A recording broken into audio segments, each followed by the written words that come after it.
नमस्कार, आप देख रहे हैं देश का number 1 news channel news 18 India और मैं हूं आपके साथ अनुपमा झा। नमस्कार, मैं हूं प्रशांत चुरहे। न्यूज 18 इंडिया की बादशाहत खबरों की दुनिया में लगातार कायम है। नमस्कार, मैं हूं आपके साथ शालिनी कपूर तिवारी। टीआरपी की रेस में आज तक अब काफी पीछे छूट चुका है। सबसे सटीक, सबसे भरोसेमंद खबरों के लिए देश ने एक बार फिर न्यूज 18 इंडिया पर भरोसा जताया है और न्यूज 18 इंडिया लगातार देश का नंबर 1 चैनल बना हुआ है। और इस तरह से हम पर भरोसा जताने के लिए आप सभी का बहुत बहुत शुक्रिया।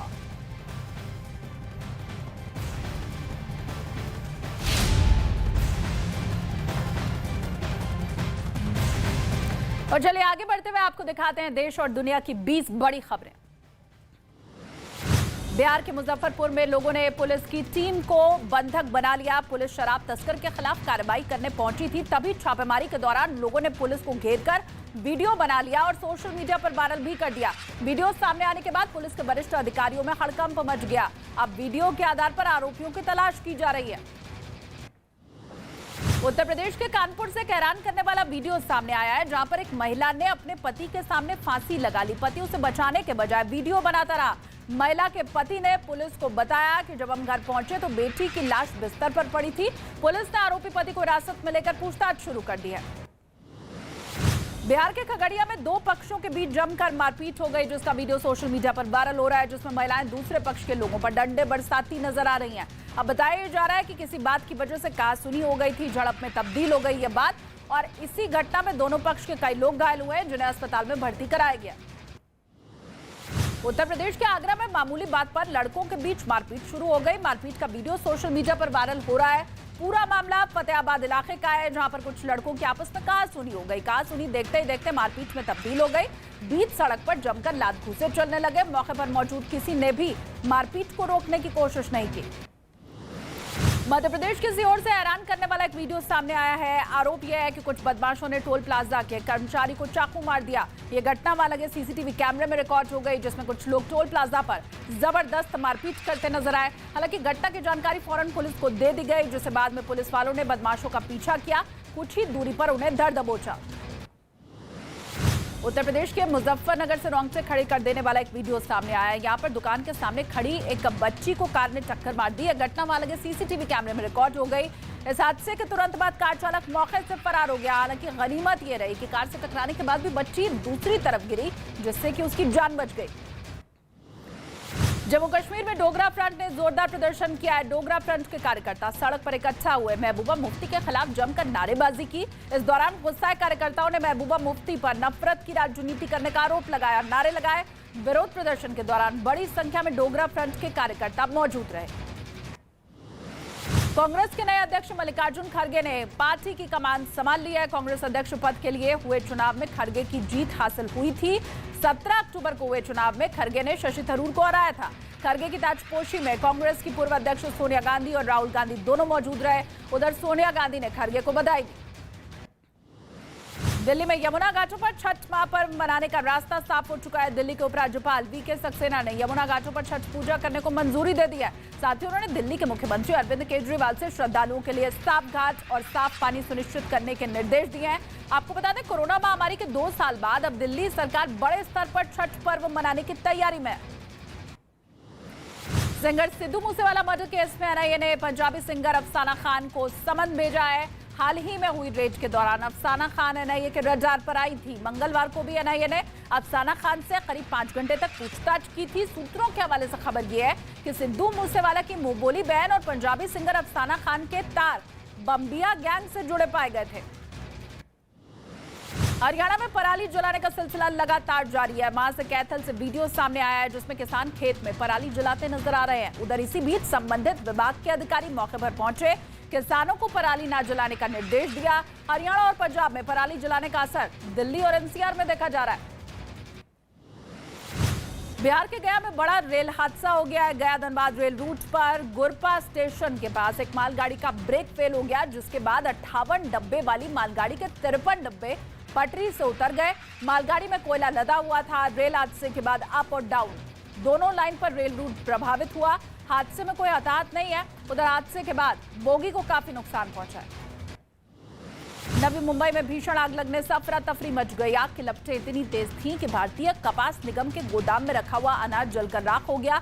आनन फानन में दमकल विभाग को जानकारी दी गई, लेकिन तब तक आग आसपास फैल चुकी थी। थोड़ी देर के बाद दमकल विभाग की कई गाड़ियां मौके पर पहुंची। फिर कड़ी मशक्कत के बाद आग पर काबू पाया गया। आग किन कारणों से लगी थी, फिलहाल इसका पता नहीं चल पाया।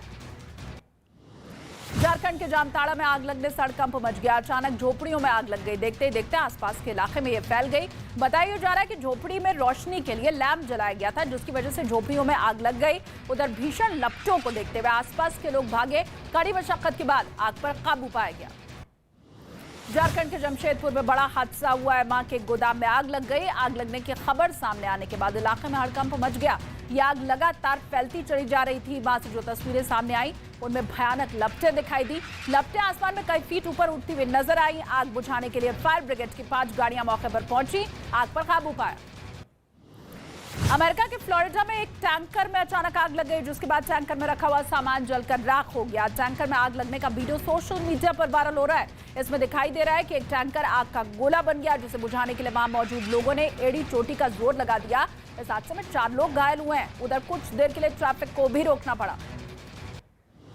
ईरान की राजधानी बगदाद में प्रदर्शनकारियों और पुलिस के बीच जोरदार झड़प हुई। मार्च 2019 में भ्रष्टाचार के खिलाफ हुए आंदोलन की बरसी के मौके पर प्रदर्शनकारी इकट्ठा हुए थे, जिन पर पुलिस ने जोरदार लाठीचार्ज करते हुए उन्हें खदेड़ने की कोशिश की तो वहां भगदड़ मच गई।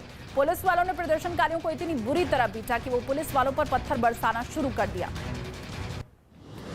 अफ्रीकी देश सूडान की राजधानी खर्तूम में सेना और प्रदर्शनकारी आमने सामने आ गए। वहां सैन्य तख्ता पलट का 1 साल पूरा होने के बाद विरोध जताने के लिए लोग इकट्ठा हुए थे, लेकिन उन पर सेना के जवानों ने ऐसी सख्ती दिखाई कि उनकी जान पर बनाई। सैकड़ों की तादाद में जुटे प्रदर्शनकारियों को खदेड़ने के लिए वाटर कैनन का इस्तेमाल किया गया। आंसू गैस के गोले दागे गए।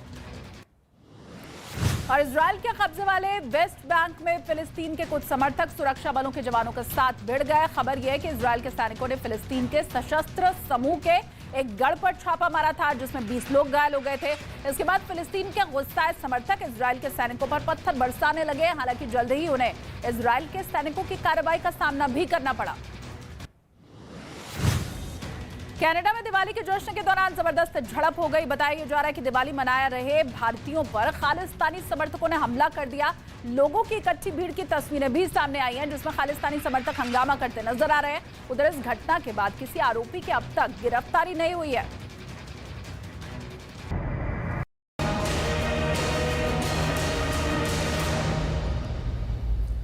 इस वक्त की एक बेहद अहम और बड़ी खबर, रूस और यूक्रेन के बीच चल रही जंग अब आर पार की लड़ाई तक पहुंच चुकी है। अब अमेरिका की तरफ से रूस को एक बार फिर से चेतावनी जारी की गई है।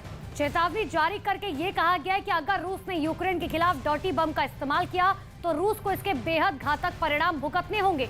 बाइडेन प्रशासन की ये चेतावनी ऐसे वक्त में सामने आई है जब रूस खुद यूक्रेन पर यह आरोप लगा रहा है कि यूक्रेन कभी भी रूस के खिलाफ टेक्निकल वेपन यानी कि डर्टी बम का इस्तेमाल कर सकता है।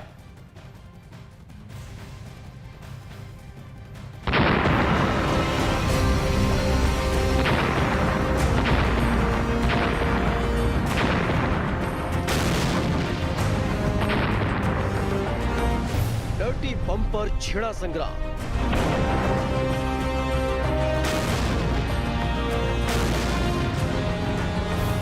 बाइडेन की पुतिन को बड़ी चेतावनी।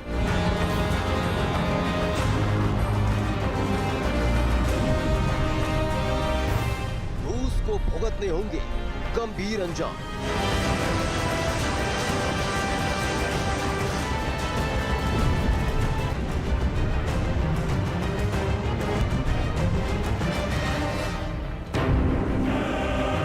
यूक्रेन की धरती पर चल रही जंग का दायरा धीरे धीरे और बड़ा होता जा रहा है।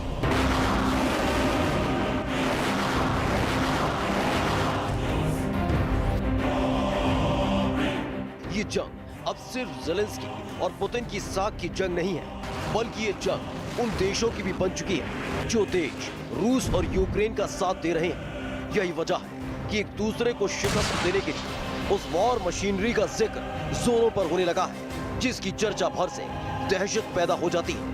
ऐसी एक चर्चा इस वक्त उस डर्टी बम को लेकर छिड़ी है, जिसके इस्तेमाल की धमकियां लगातार अब दी जा रही हैं। यही वजह है कि अमेरिका के राष्ट्रपति जो बाइडेन ने डर्टी बम को लेकर पुतिन के खिलाफ एक बड़ी वार्निंग जारी की है। अगर रूस यूक्रेन के खिलाफ टैक्टिकल परमाणु हथियार का उपयोग करता है तो रूस एक अविश्वसनीय रूप से गंभीर गलती करेगा।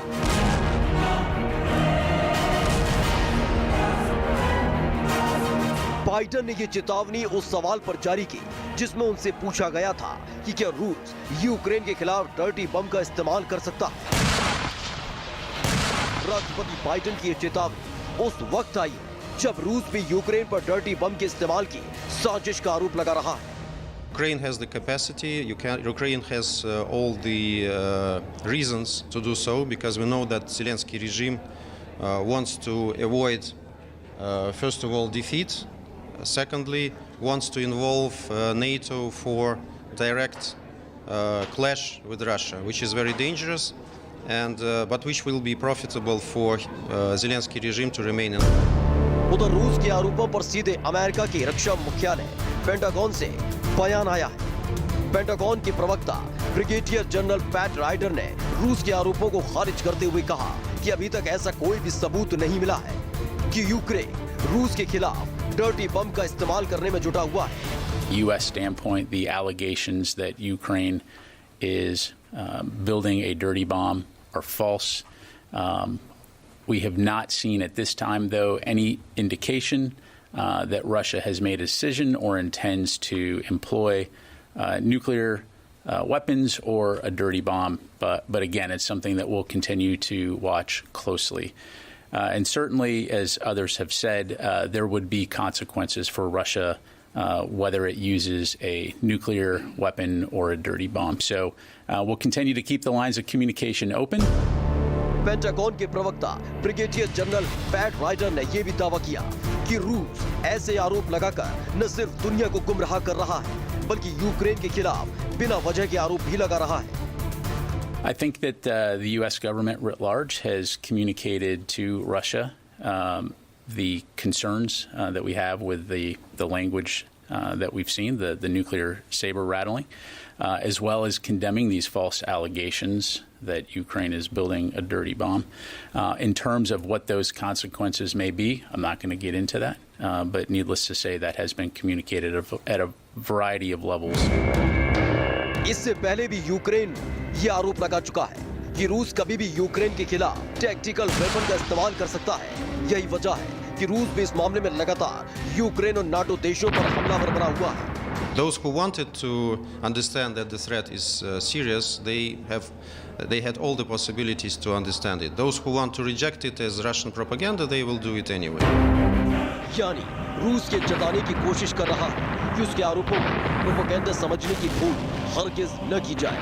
यही वजह है कि अमेरिका के राष्ट्रपति जो बाइडेन ने इस मामले में एक बार फिर दखल दिया है, चेतावनी जारी की है कि अगर यूक्रेन के खिलाफ डर्टी बम जैसी किसी भी साजिश को अंजाम दिया गया तो उसके अंजाम बहुत भयानक हो सकते हैं।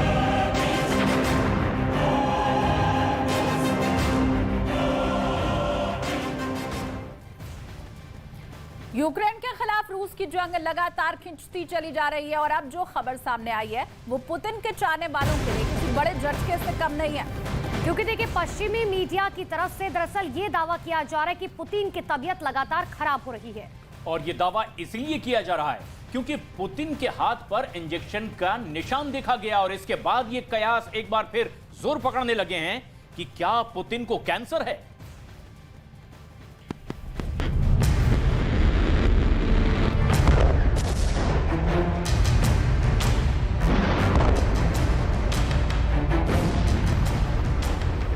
कि पुतिन को कैंसर है और उनके हाथ पर बना ये निशान इसकी गवाही दे रहा है। पश्चिमी मीडिया के मुताबिक ये निशान आईवी ट्रीटमेंट का है जिसे कैंसर के इलाज के लिए इस्तेमाल किया जाता है और इसी वजह से पुतिन की सेहत लगातार गिरती जा रही है। पश्चिमी मीडिया के मुताबिक पुतिन को खांसी के दौरे आते हैं और थोड़ी देर तक खड़े रहने पर उन्हें चक्कर तक आने लगते हैं, लेकिन इसके बाद भी वो यूक्रेन की सेना को पस्त करने के लिए ताबड़तोड़ हमले का हुक्म दे रहे हैं। लेकिन पश्चिमी मीडिया के मुताबिक कैंसर की वजह से पुतिन की हालत दिनों दिन खराब होती जा रही है, उनका वजन गिरता जा रहा है। ये तक दावा किया गया कि हाल के महीनों में उनका वजन करीब 8 किलो घटा है।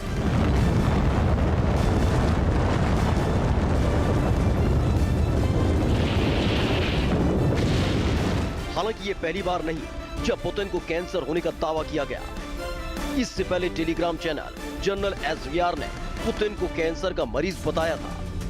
पश्चिमी मीडिया के मुताबिक इस टेलीग्राम चैनल को चलाने वाला शख्स एक वक्त पर रूस के मंत्रियों का करीबी था। इसी वजह से उसके पास पुतिन से जुड़ी कई खुफिया जानकारी मौजूद है, जिसके आधार पर उसने पुतिन को कैंसर होने की आशंका जताई थी।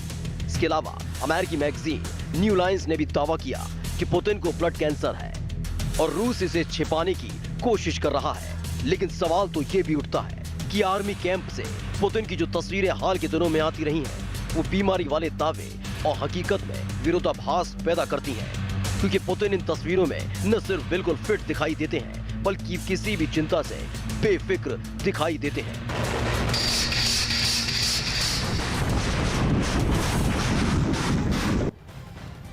तो रूस और यूक्रेन के बीच जंग में चैतन्य प्रमुख रमजान कादिरोव के तीनों बेटों का कहर शुरू हो गया है। युद्ध में मोर्चे पर तैनात तीनों बेटों ने हमले एक के बाद एक शुरू कर दिए।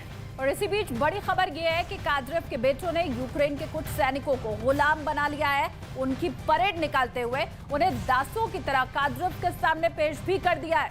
और पेश करने के बाद जिसका एक वीडियो जारी किया गया, जिसे देखकर पश्चिमी देशों के एक्सपर्ट ने कहा कि ये युद्ध के नियमों के खिलाफ है।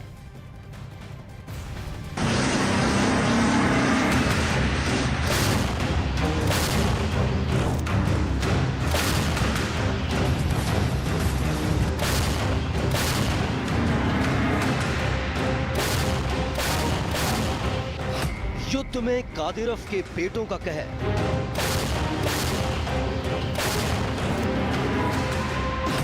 यूक्रेन के सैनिकों को बनाया गुलाम। कादिरोव को दिए गुलाम गिफ्ट। जंग के मैदान से आई ये तस्वीरें खौफ का दूसरा नाम बन चुकी हैं। इन तस्वीरों में शिकंजे में कुछ सैनिक दिख रहे हैं जिनके चेहरे ढके हैं और वो झुके नजर आ रहे हैं। ये वो सैनिक हैं जिन्हें रमजान कादिरोव के बेटों ने युद्धबंदी बनाया है। दावा ये भी किया जा रहा है कि कादिरोव के बेटों ने यूक्रेन के इन बंदी सैनिकों को दास यानी गुलाम बनाकर अपने पिता को बतौर उपहार पेश किया है। यूक्रेन की जंग में रमजान कादिरोव ने अपने 3 बेटों को उतारा है, जिनमें अहमद कादिरोव रमजान कादिरोव का बड़ा बेटा है, जिसकी उम्र 16 साल है। दूसरा बेटा एली कादिरोव है। एली कादिरोव रमजान कादिरोव का ये दूसरा बेटा है, जिसकी उम्र 15 साल है। अदम कादिरोव जो रमजान कादिरोव का तीसरा बेटा है, जो अभी सिर्फ 14 साल का है। जंग में उतरते ही कादिरोव के तीनों बेटों ने कत्लेआम मचाना शुरू कर दिया। युद्ध के मोर्चे पर अपनी ताकत दिखानी शुरू कर दी। अब कादिरोव के बेटों ने यूक्रेन के सैनिकों को बंदी बनाना शुरू कर दिया है और उन्हें गुलाम बनाकर अपने पिता को गिफ्ट में दिया है। इसकी तस्दीक इस वीडियो में हो रही है, जिसमें युद्ध बंदियों के हाथ उनकी पीठ पर बंधे हैं और उनके सिर ढके हैं और नीचे झुकाया गया है। वीडियो में कादिरोव के बड़े बेटे अहमद के नेतृत्व में यूक्रेन के बंदी बनाए गए सैनिकों को बंदूक की नोक पर कादिरोव के घर तक ले जाया गया। इस दौरान बंदी बनाए गए यूक्रेन के सैनिक आधे झुके हुए चलने को मजबूर किए गए और जैसे ही कादिरोव के घर पहुंचे, अहमद कादिरोव ने इनके हुडों को खींच लिया और अपने पिता के सामने दासों की तरह पेश किया। अपने बेटों की इस करतूत को बतौर तारीफ रमजान कादिरोव ने सोशल मीडिया पर भी लिखा। भाई रमजान कादिरोव के बेटों की इस हरकत को युद्ध के नियमों के खिलाफ माना जा रहा है। लंदन के एक विश्लेषक के मुताबिक ऐसा करना जेनेवा कन्वेंशन के खिलाफ है। जेनेवा कन्वेंशन के तहत युद्ध कैदियों के साथ मानवता दिखानी चाहिए और खुलेआम उनकी परेड नहीं निकालनी चाहिए। हालांकि ये भी साफ नहीं है कि यूक्रेन के युद्धबंदी हैं या कोई और। इस बीच रमजान कादिरोव ने सोशल मीडिया पर एक वीडियो भी शेयर किया, जिसमें उनके तीनों बेटों को फ्रंट लाइन पर मोर्चा संभालते हुए देखा गया। कादिरोव ने जो वीडियो जारी की, उसमें ये तो नहीं पता चल पाया कि उनके बेटे यूक्रेन के किस इलाके में जंग लड़ रहे हैं, लेकिन उसमें वो पूरी ताकत से यूक्रेन की सेना पर वार करते दिखाई दिए। इस दौरान कादिरोव के तीनों नाबालिग बेटों के साथ कई दूसरे चेचन लड़ाके भी वहां मौजूद नजर आए। वो सभी कादिरोव के बेटों का हौसला बढ़ाते दिखे। तभी उनके बेटे ने अपने कंधे पर लॉन्चर रखा और उसे दाग दिया। कादिरव के बेटे उन इलाकों में जा रहे हैं जो रूस के कब्जे से निकल चुके हैं। अब जंग के मैदान में युद्ध बंदियों की ये तस्वीरें जारी करके कादिरव ने ये मैसेज दिया है कि उनके बेटे जंग की तस्वीर बदलने का मादा रखते हैं। और यूक्रेन के खिलाफ जंग में चेचन कमांडर रमजान कादिरव के लड़ाके, जिन्हें कहर का दूसरा नाम कहा जाता है, वही अब शिकस्त खाने पर लगे हुए हैं। यूक्रेन की तरफ से बहुत बड़ा दावा किया गया है। खेरसोन में 40 से ज्यादा चेचन लड़ाकों को मारने का यह दावा है। दरअसल खेरसोन में ये चेचन्य लड़ाके एक बिल्डिंग में छिपे थे जिन्हें मिसाइल से उड़ा दिया गया। खेरसोन में पुतिन की सेना बीते 1 महीने में हारती लगातार दिखाई दे रही है। अब इस बार यूक्रेन का बार खूंखार चेचन लड़ाकों पर हुआ है।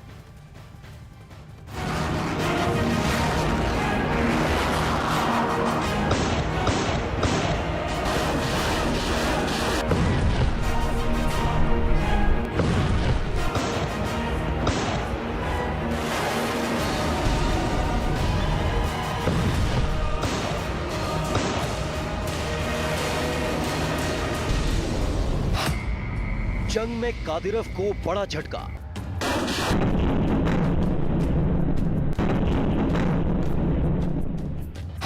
हमले में 40 चेचन लड़ाके ढेर। अल्लाहु अकबर। उमर। खेरसोन में चेचन लड़ाकों के निकले खून के आंसू।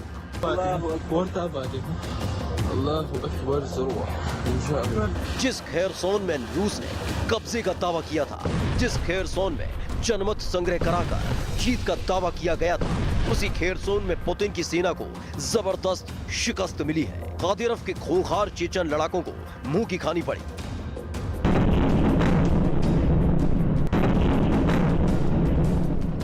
आठ महीनों से चल रही जंग में पहली बार ऐसा हुआ कि कादिरव को हार मिली है। खेरसोन में 1-2 नहीं बल्कि 40 चेचन लड़ाकों को मारे जाने का दावा किया गया।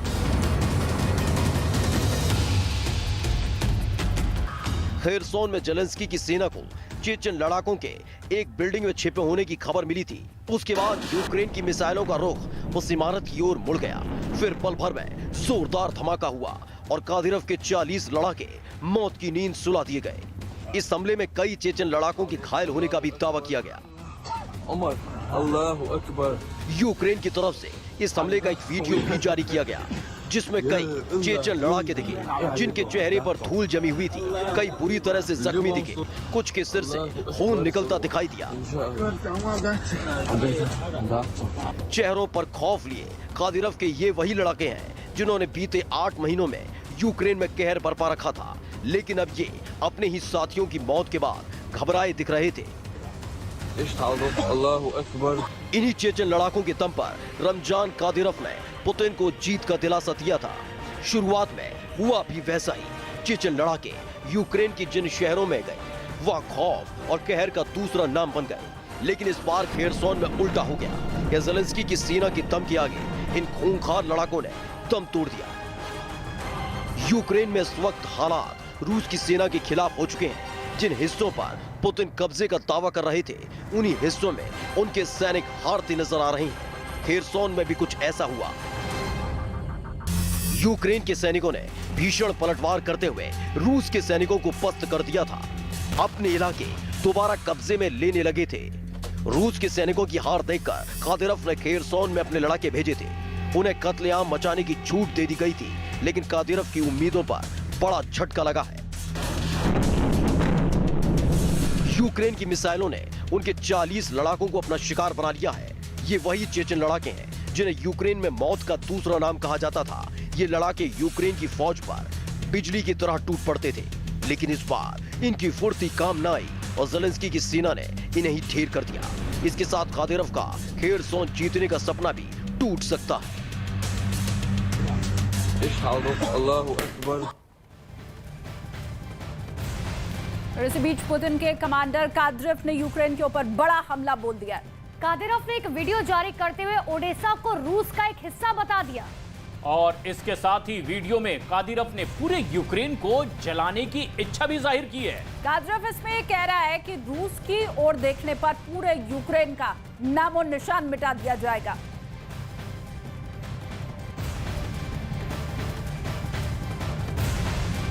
तो यूक्रेन रूस युद्ध के दौरान एक दूसरे पर जमकर हमला कर रहा है और अब यूक्रेन ने रूस के एक और विमान को मार गिराने का दावा किया है। पहले तो आशंका ये जताई गई थी कि विमान पक्षियों से टकरा गया होगा, जिसकी वजह से विमान क्रैश हो गया। लेकिन देखिए, अब जो दावा किया जा रहा है वो ये है कि यूक्रेन ने रूस के इस विमान को मार गिराया, जिसके बाद अब दोनों तरफ से हमले तेज होने की आशंका जताई जा रही है।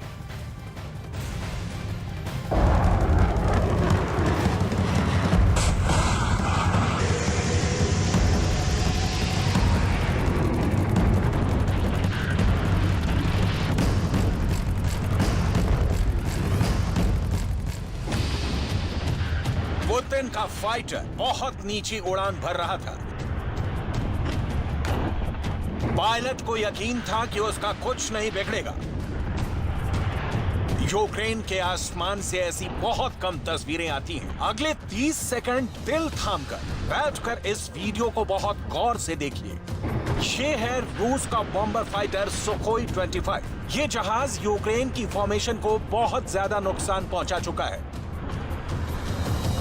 अचानक इस विमान से एक मिसाइल टकराती है और इस फाइटर का मिशन ओवर हो जाता है। मिसाइल टकराए, पायलट के हेलमेट में लगे कैमरे में जो वीडियो रिकॉर्ड हुआ वो एक बार फिर देखिए।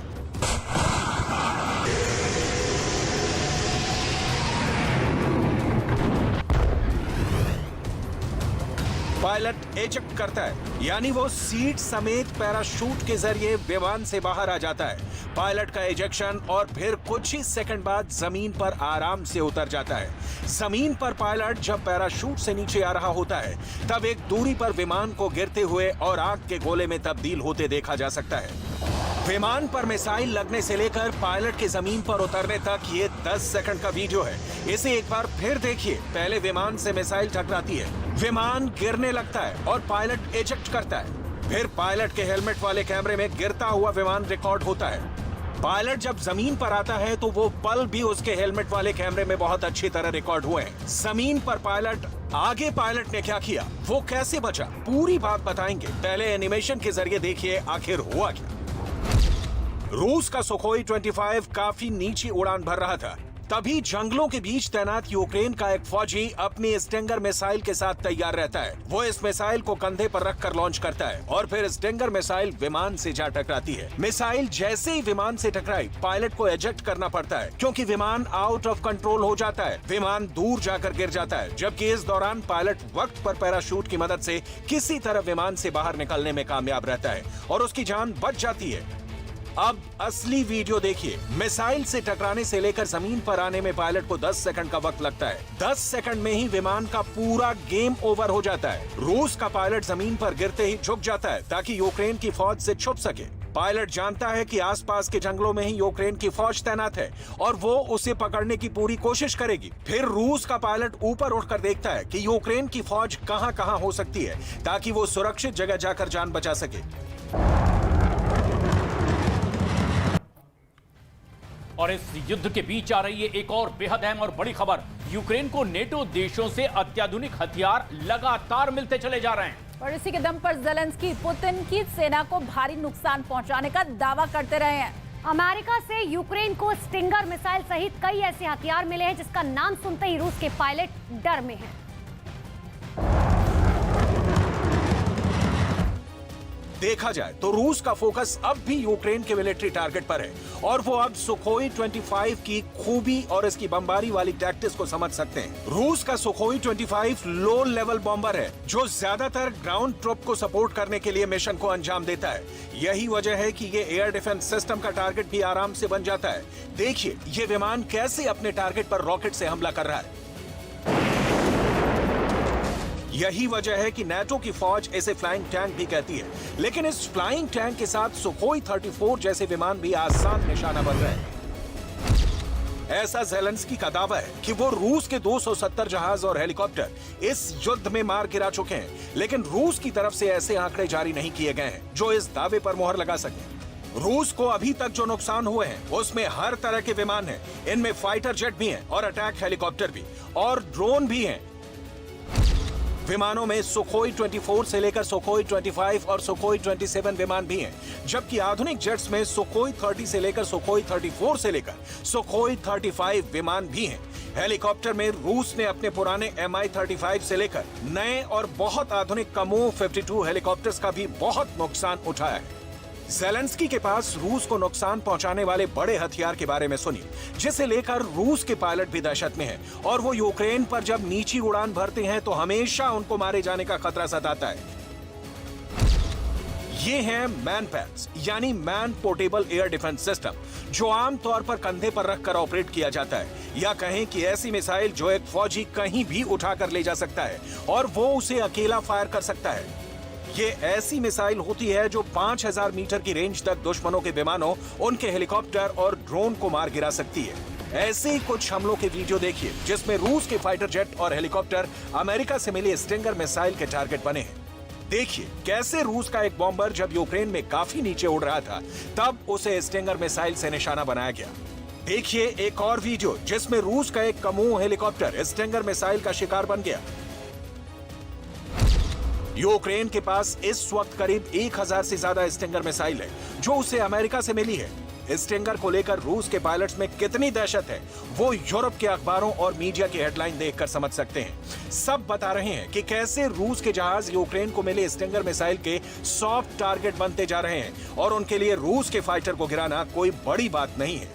आमतौर पर यूक्रेन के रेडार से बचने के लिए रूस के फाइटर जेट नीची उड़ान भरते हैं, लेकिन ऐसे में वो स्टिंगर जैसे एयर डिफेंस सिस्टम की रेंज में आ जाते हैं। यूक्रेन के पास स्टिंगर मिसाइल ऐसे विमान को गिराने की ताकत है जो 5000 मीटर से कम ऊंचाई पर उड़ान भर रहे विमानों की बहुत बड़ी दुश्मन है। यूक्रेन युद्ध में ज़ेलेंस्की नए हथियार लगातार हर रोज दिखा रहे हैं और पुतिन उन्हीं आधुनिक वेपन सिस्टम को बहुत ही तैयारी के साथ खत्म भी करते जा रहे हैं। और इसमें कोई दो राय नहीं है कि ज़ेलेंस्की के लॉन्ग रेंज वाले हथियार रूस को लगातार बहुत ज्यादा नुकसान पहुंचाते जा रहे हैं। लेकिन ईरान से ड्रोन मिलने के बाद रूस यूक्रेन में जमकर तबाही मचा रहा है। यूक्रेन को मिले एयर डिफेंस सिस्टम अब रूस के इस फाइटर के लिए यमराज साबित हो रहे हैं। रूस का सुखोई 25 बॉम्बर नीचे उड़ते हुए यूक्रेन की फौज पर जबरदस्त बमबारी करता है और इसी की वजह से ज़ेलेंस्की की फौज कई फ्रंट हार चुकी है। ऐसे ही विमानों को अब यूक्रेन में बहुत संभल कर उड़ना होगा, क्योंकि वो नॉर्वे और अमेरिका के बनाए गए नेसम सिस्टम की मिसाइल का आसान निशाना बन सकते हैं। ज़ेलेंस्की की फौज अभी तक बाहर से सप्लाई किया गया जो एयर डिफेंस सिस्टम इस्तेमाल कर रही है, उनमें सबसे ज्यादा दागी गई मिसाइल स्टिंगर है, जिसने रूस के हेलीकॉप्टर्स और नीचे उड़ने वाले जहाजों को बहुत नुकसान पहुंचाया है। लेकिन स्टिंगर 5000 मीटर की ऊंचाई तक उड़ने वाले टारगेट पर ही हमला कर सकती है, जबकि नेसम्स मिसाइल 21000 मीटर की ऊंचाई पर उड़ रहे फाइटर जेट को गिरा सकती है। यूक्रेन युद्ध में ज़ेलेंस्की नए हथियार दिखा रहे हैं और पुतिन उन आधुनिक वेपन सिस्टम को बहुत ही तैयारी के साथ खत्म भी करते जा रहे हैं। इसमें कोई दो राय नहीं कि ज़ेलेंस्की के लॉन्ग रेंज वाले हथियारों ने रूस को बहुत ज्यादा नुकसान पहुंचाया है।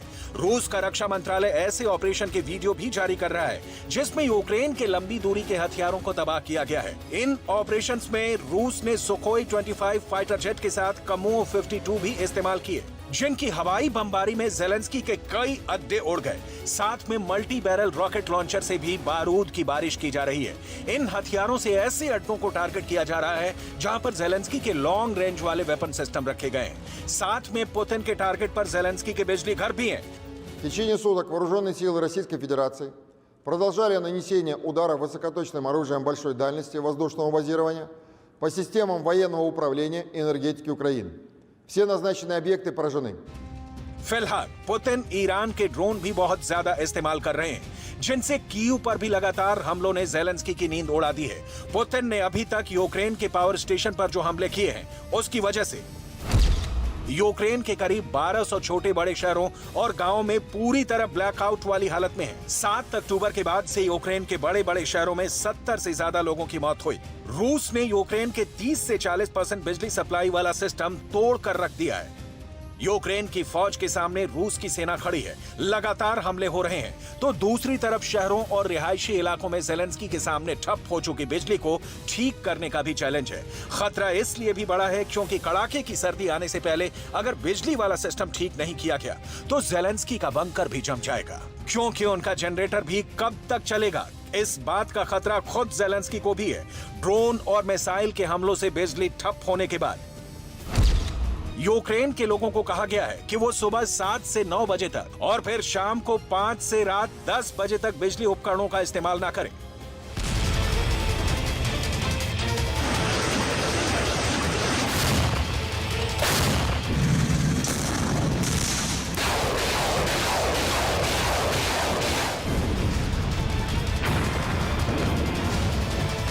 На частині території нашої держави, де електрика була відключена внаслідок сьогоднішнього удару, вже вдалося відновити енергопостачання.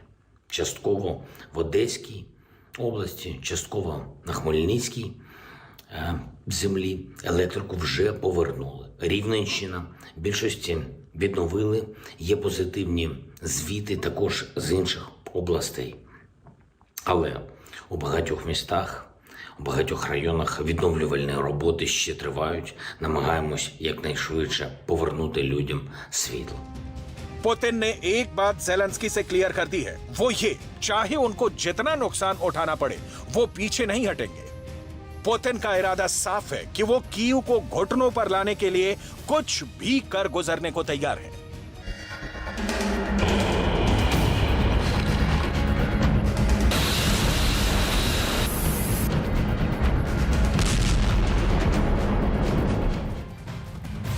और अब रशिया यूक्रेन युद्ध से जुड़ी हुई 10 बड़ी खबरें आपको दिखाते हैं। ज़ेलेंस्की ने चेचन कमांडर कादिरोव पर बड़ा हमला किया है। यूक्रेन की सेना ने दावा किया कि उसने खेरसोन में कादिरोव के 40 से ज्यादा चेचन लड़ाकों को मार गिराया है। रूस की सेना ने जंग में वैक्यूम बम गिराने की ताकत रखने वाले आग उगलने वाले हथियार का इस्तेमाल किया है। दावा यह है कि रूस के इस हमले में यूक्रेन के कई सैनिकों की मौत हो गई। अमेरिका यूक्रेन को जल्दी एक ताकतवर एयर डिफेंस सिस्टम देगा ताकि वो रूस की तरफ से होने वाले मिसाइल और ड्रोन हमलों को नाकाम कर सके। परमाणु युद्ध की गहराती आशंका के बीच ज़ेलेंस्की का पुतिन पर एक बड़ा पलटवार हुआ। यूक्रेन पर ताबड़तोड़ हमलों के साथ ही पुतिन ने कई बार परमाणु हमले की धमकी भी दी। ज़ेलेंस्की की सेना की बढ़ती ताकत से बौखलाए पुतिन, रूस ने खेरसोन के लोगों को तुरंत शहर खाली करने का फरमान जारी किया। आशंका जताई जा रही है कि पुतिन वहां बड़ा हमला करने वाले हैं। यूक्रेन जंग में तालिबान रूस के खिलाफ लड़ेंगे, जिसमें अलकायदा भी तालिबान का साथ देगा। अलकायदा और तालिबान के लड़ाके यूक्रेन में ग्यूरिला वॉर लड़ेंगे और जंग लड़ रहे चेचन्य लड़ाकों को जवाब देंगे। यूक्रेन का रूस पर अब ताबड़तोड़ पलटवार जारी है। यूक्रेन के सैनिकों ने रूस के टैंकों पर कई गोले बरसाए हैं। यूक्रेन की फौज ने कई मिसाइलें भी दागी है, जिसमें रूस की सेना के कई टैंक पूरी तरह से तबाह हो गए।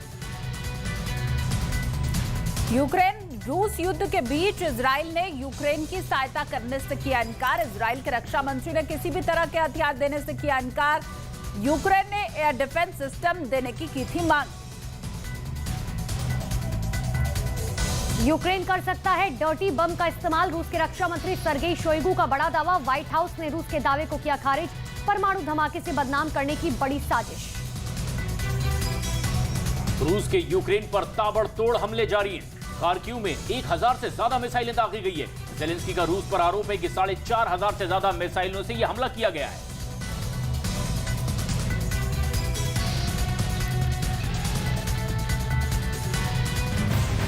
यूक्रेन की जंग में अचानक नया ट्विस्ट आ गया है और दरअसल ये ट्विस्ट जो है वो है डर्टी बॉम्ब का ट्विस्ट। यूक्रेन और रूस दोनों एक दूसरे पर आरोप लगा रहे हैं कि डर्टी बम बनाया जा रहा है।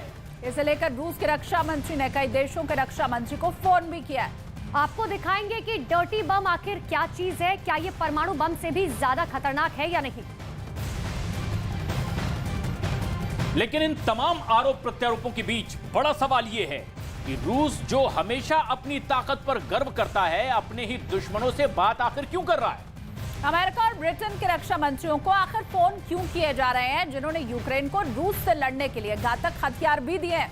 साथ ही ये बहुत सारे महत्वपूर्ण सवाल है जिसका जवाब आपको इस रिपोर्ट में मिलेगा। साल 1945 में हिरोशिमा और नागासाकी पर परमाणु बम का इस्तेमाल तो हो चुका है, लेकिन अब तक दुनिया में कहीं भी डर्टी बम का इस्तेमाल नहीं हुआ है। हालांकि डर्टी बम का इस्तेमाल करने की कोशिश जरूर हुई है। रूस के खिलाफ चेचन्या के विद्रोहियों ने सबसे पहले डर्टी बम के इस्तेमाल की कोशिश की थी। साल 1996 में चेचन्या के विद्रोहियों ने मॉस्को के इज़मेलोव पार्क में डायनामाइट लगाया था। इस डायनामाइट में रेडियोधर्मी पदार्थ सीजियम 137 लगाया गया था। सीजियम 137 का इस्तेमाल कैंसर के उपचार में होता है। एक अस्पताल से सीजियम 137 आतंकियों ने हासिल किया था, लेकिन रूस की सुरक्षा संस्थाओं ने इस बम को ढूंढ निकाला और निष्क्रिय कर दिया। दोबारा साल 1998 में भी चेचन्या की खुफिया सेवा ने एक डर्टी बम तलाशा था। ये डर्टी बम चेचन्या के अंदर एक रेलवे लाइन के पास रखा गया था। चेचन्या की सुरक्षा सेवाओं ने यह बम भी निष्क्रिय कर दिया था। रूस के अंदर रेडियोधर्मी विस्फोट की कोशिश सबसे पहले की गई थी और इस बार भी रूस से ही डर्टी बम का शोर उठा है। दुनिया में कोई भी रूस की इस चौरे पर यकीन नहीं कर रहा है। अमेरिका की तरफ से भी पुतिन की डर्टी बम वाली थ्योरी खारिज कर दी गई है।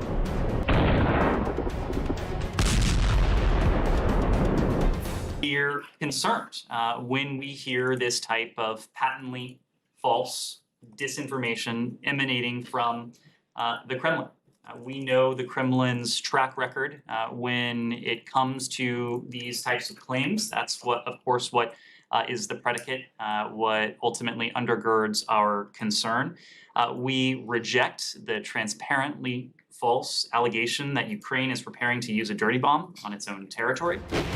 यानी अमेरिका ने उल्टा रूस पर ही ये आरोप लगा दिया है कि वो डर्टी बम बनाकर यूक्रेन पर इस्तेमाल की साजिश रच रहा है। इस राजनीति में सबसे ज्यादा डर यूक्रेन के लोगों को लग रहा है, जो जंग के मैदान में मौजूद हैं। और सिर्फ डर्टी बम या एटम बम का डर ही नहीं, कई तरह के हथियारों के डर ने उन्हें परेशान कर रखा है।